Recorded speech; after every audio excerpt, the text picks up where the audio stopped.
Welcome back. We're at point 6 in your notes, qualification.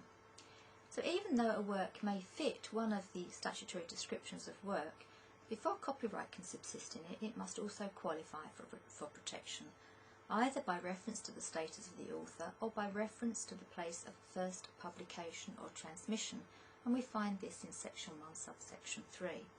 So we'll start then by looking at the status of the author, which is section 6.1 in your notes. A work will qualify if, at the material time, which we'll look and see what that means in a minute, if at the material time the author is a British citizen or British Dependent Territories citizen or British national overseas, or a British subject or a British protected person, or an individual domiciled or resident in the UK or in a country to which the Act has been extended by order, or a body incorporated under the law of the UK or a country to which the Act has been extended by order. And we find all that in section 154 of the Act. So you can see the author does not have to be a living person. It can be a corporation, a company, and you've all done some company law, so you all know what that involves. So this will cover situations, for example, like the author of a new typographical edition of Chaucer's Canterbury Tales, which we were just looking at. So the author there is the publisher, who are a company, so they would be covered. So what does the material time mean? Well, we'll look at 6.1.1 in your notes, the material time. If the work is unpublished, the material time is when it was made, and if it is published, it was when it was first published.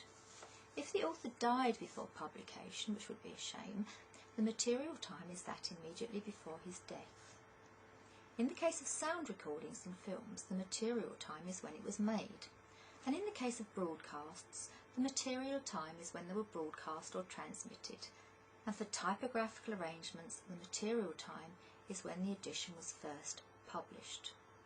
So move on to 6.2 and we'll look at the place of first publication or transmission. Now, even if the author does not have the necessary status, the work may still qualify by reference to the country of first publication, which can either be the UK or any country to which our copyright provisions are extended. Even if the work is simultaneously published elsewhere, copyright will not be denied, and simultaneously actually means in this case up to 30 days apart, which isn't what you and I would think of as simultaneous, but we find that in section 155. So, 6.2.1 in your notes, publication. What do we mean by that?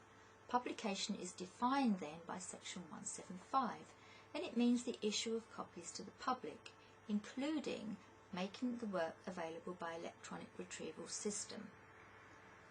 It also includes construction of a building to publish a work of architecture.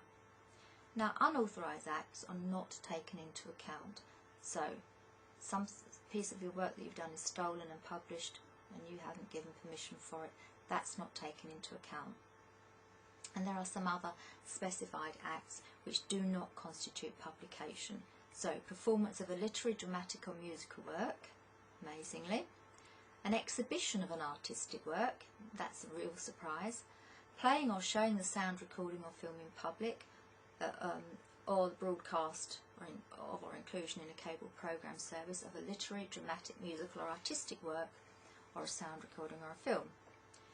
Also, anything that is what the law calls merely colourable and not intended to satisfy the reasonable demands of the public will not suffice. In other words, what they mean is small amounts of copies. However, the case that I've given you is Francis Day and Hunter Limited and Feldman & Co., which is a 1914 case. And here we have a situation where in those days you had a man at a piano playing, and you took the piece of music off the shelf and he played it for you, and you bought the sheet music. That's sheet with 2 E's, sheet music, which you could take home and play on the piano for yourself. But you listen to the expert playing it first. So there were 6 copies of the sheet music for the song You Made Me Love You, I Didn't Want to Do It, which I can remember, sadly, but you probably can't.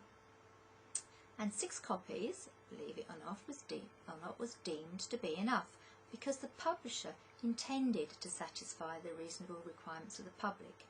Now, it was actually written by a US citizen, but the 6 copies that were placed in a London showroom simultaneously as in the US, and they were intended for sale, and it was intended that more would be available.